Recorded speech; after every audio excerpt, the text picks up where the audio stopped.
Las 12 y todo sereno.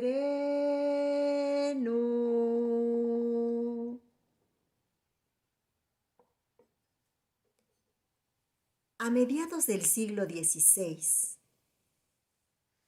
en México, en tiempos de la colonia, se escuchaba este pregonar a la medianoche, a la hora de la queda.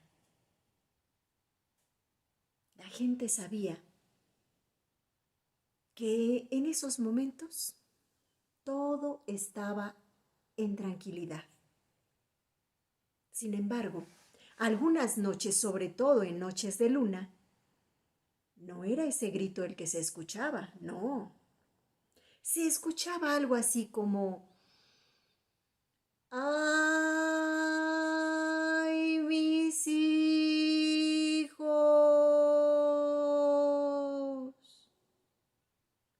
Un lamento que aquel que estaba despierto y llegaba a escuchar se tapaba con las cobijas hasta la cara.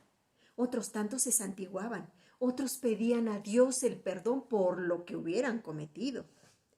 Realmente era un lamento espeluznante. La gente de la colonia decía que era la Llorona. Muchos llegaron a darle un sentido tal vez de tragedia, de una mujer abandonada, de una mujer engañada, de aquella doncella que murió antes de casarse y regresaba para recibir el último beso de amor. Muchas cosas se decían acerca de ella,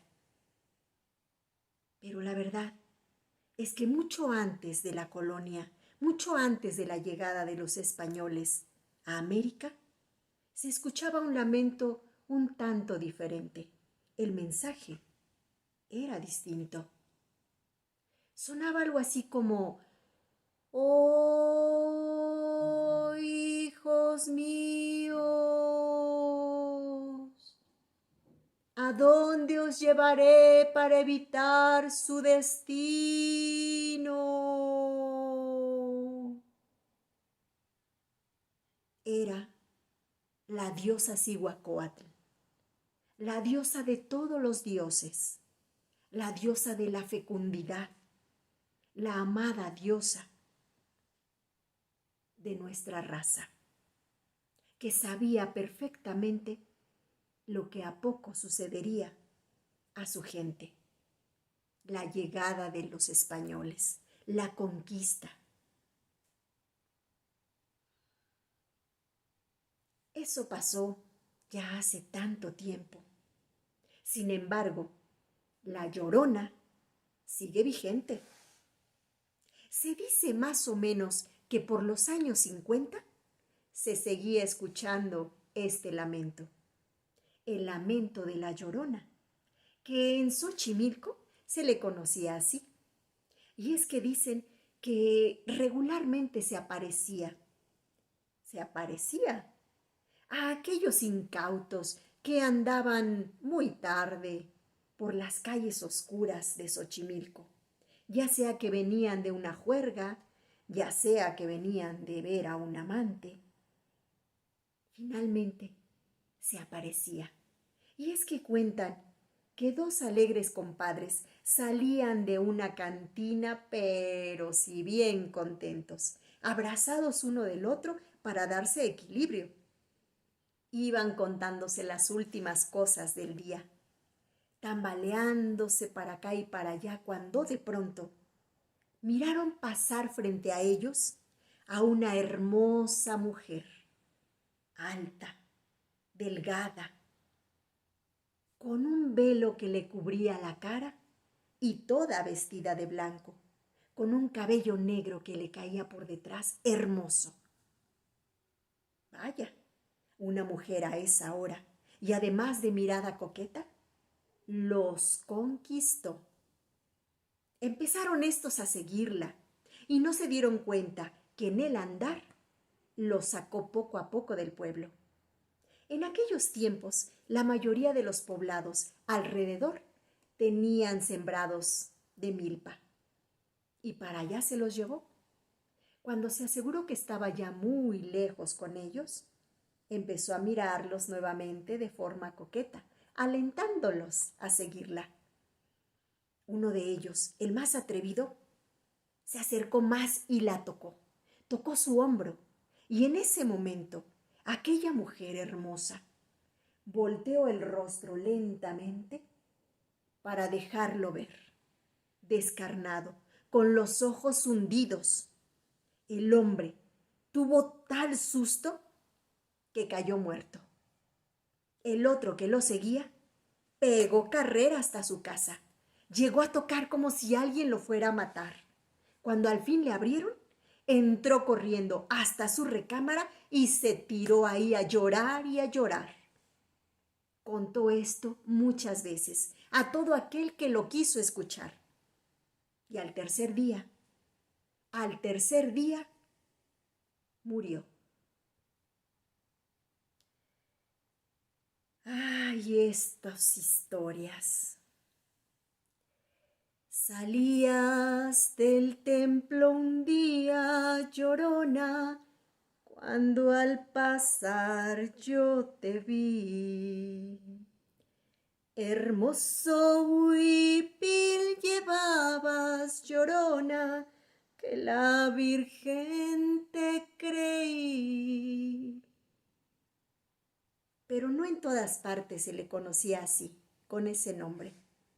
Allá por Puebla, se dice que la Llorona hacía lo mismo. En las noches oscuras o en las noches de luna, se aparecía a todos aquellos que andaban ya muy tarde caminando. Y era lo mismo, los alejaba del pueblo, los llevaba a los lugares más apartados y ahí mostraba su rostro.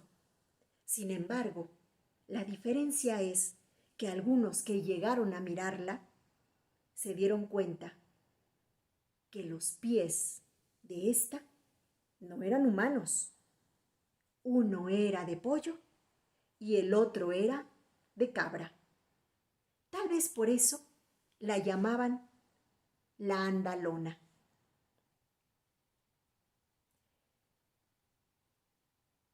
También se le llegó a ver en algunas calles de Xochimilco a esta Llorona. Pero en aquellos tiempos, en los años 50, las familias mexicanas eran mucho de convivencia en las casas de los abuelos. Cada fin de semana se reunían ahí los hijos, los nietos. Las mujeres se encargaban de las comidas y los hombres a acercar la leña, a acercar las presas porque salían a cazar. O bien se sentaban a descansar, tomarse unas cervezas mientras las comidas estaban listas. Sí, porque era desayuno, comida y cena. Las noches de cenas se alargaban mucho, más allá de la medianoche. Una viuda que tenía 5 pequeñitos, pues igual iba a visitar a la suegra, iba a visitar a la madre, y se quedaba ahí hasta altas horas de la noche en los fines de semana. Y una de esas noches, regresando ya pasada de las 12, salió por esas calles empedradas y oscuras del pueblo. Se dirigía a su casa y tenía que pasar justo enfrente de la entrada de la iglesia. La entrada de la iglesia era una rampa empedrada y hasta arriba una cruz hermosa de cantera, muy grande, daba la bienvenida a los visitantes.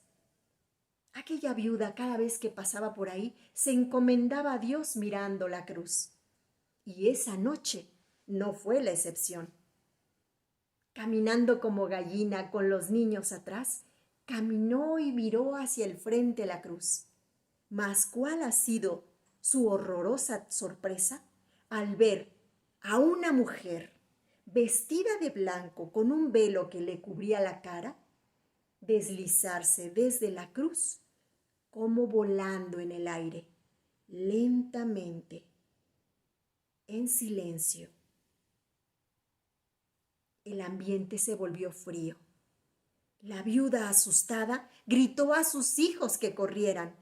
Todos ellos corrieron, menos una de sus pequeñitas, que con la carrera y el susto perdió uno de sus zapatitos. Sabía la niña que era muy complicado que su mamá le comprara un par de zapatos nuevos, así que se dedicó a buscar el zapato mientras aquel ente, aquella visión, seguía su camino. La niña, mientras se ponía el zapato encontrado, observó muy claramente cómo aquella mujer, con un vestido vaporoso, se deslizaba en silencio frente a ella. Se pudo dar cuenta que ésta no tenía pies, flotaba a una distancia breve del suelo y después seguía su camino para perderse en una de las calles oscuras del pueblo. ¡Ay de mí, llorona, llorona, llorona de un campo lío! Tápame con tu rebozo, llorona, porque me muero de frío. No solamente esas leyendas se conocieron en México, hay muchas más que encantan al pueblo. Y yo estas leyendas se las vengo a contar porque quiero que prevalezcan, porque esa es nuestra riqueza patrimonial. Cuéntenlas, platíquenlas, gócenlas, porque esto es la memoria colectiva. Yo soy su amiga Fauna Cuentacuentos y espero que estas leyendas les hayan gustado. Hasta luego. Hermoso huipil llevabas, llorona, que la Virgen te creí.